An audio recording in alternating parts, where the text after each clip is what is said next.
Hello everyone, this is MH and welcome to my channel Football Bisect. Today's video I'm gonna talk about FC Barcelona season 17-18. So let's jump into the video without wasting any time. Individual awards are considered as player glory? Well, the answer to the first question is pretty simple, and that is no. No, players glory will not be considered as a club glory from my point of view. Does rival season performance has any effect? This is my question number 2.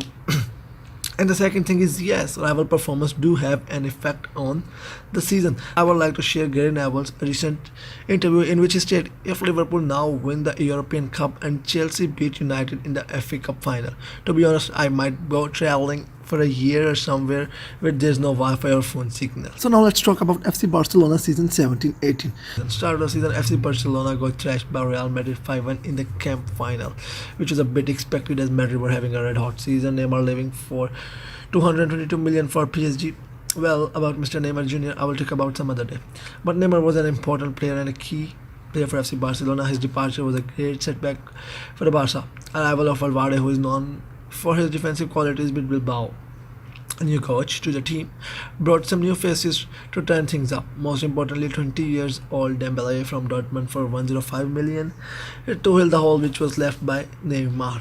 And then Paulinho from China. It was not a fascinating but shocking signing for the fans. But Barca started their season pretty well, more than expected, and keep producing results after results. Some late goals, fans might not enjoy the quality of football, but the results keep coming again and again in both League Cup and UCL. Later on, Dembele got injured pretty early on the season, and rotation of squad became a major problem for the coach. First defeat came in the Copa del Rey against Espanyol, but Barca went through the next stage quite easily, so not a problem. Clásico input Barca way ahead rivals Madrid, and they were in a comfortable position to win the league. Barcelona signed Coutinho from Liverpool, who they were pursuing from summer. Mascherano leaving to China was a massive loss at the back, but considering where Milan's form, it wasn't seem an issue at that time. And Yeremina also arrived in the January window, a typical American style defender. After great performances in the UCL, Barca started dreaming about another treble, knocking out their arch rivals Chelsea, and Leo Messi opening his account against them after a long drought. But then came the problem of fatigue, more and more matches in a limited time period. Barca lacking the quality bench which haunted them in the deciding phase of the season, and this was when Valverde performed, or I would say flopped poorly. His squad rotation, or he didn't trust his bench players, I don't know what the case that was, but that hurt Barca. The UCL, he didn't rotate before UCL, and Barca main 11 player playing again and again match after match couldn't compete with the physicality of the Italians and looked like a bunch of fools in the second leg, who chalked the 4-1 lead. Although Roma deserved to go, that's another issue. But Barca chalked, literally chalked. Things were not coming slow. Barca had a final coming up, and they performed brilliantly against Sevilla, resulting in the first club trophy of the season. Then came La Liga as well. Barca tried to compensate the loss of UCL by winning Golden La Liga, when Barca has only one thing to fight for.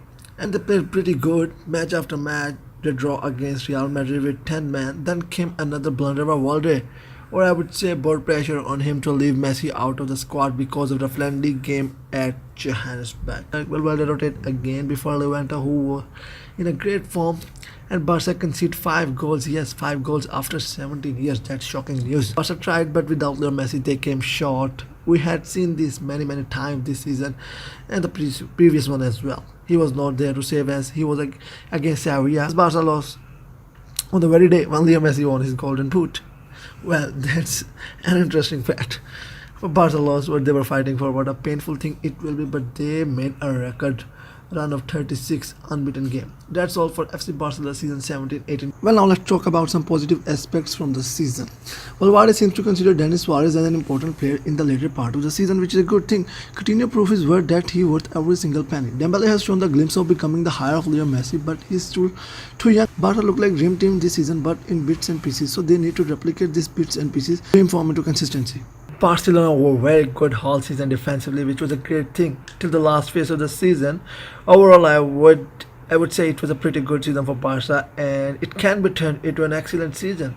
Yes, if Madrid lost in the UCL finals work, as I said in the start of the video, the rivals' performance of the season do have an effect. Negative aspects from the season are Barca unable to find Xavi replacement till now, and now they have another problem at hand to find Iniesta's replacement. Mina is not good enough as a starter, and where Milan injury problems are still there, we have seen Mina's blunder in Levante match as well. We have already seen the problems of Barca board with their players. We have seen Leo Messi was kept out from an important league game just to play in a friendly match at Johannesburg. We have also seen some campaigns in the middle of the season when removed Bartomeu as FC Barcelona president. I'm not sure about Valverde's future as well at the club, but he deserves another season with a quality bench so he may prove his worth and might win the UCL next season.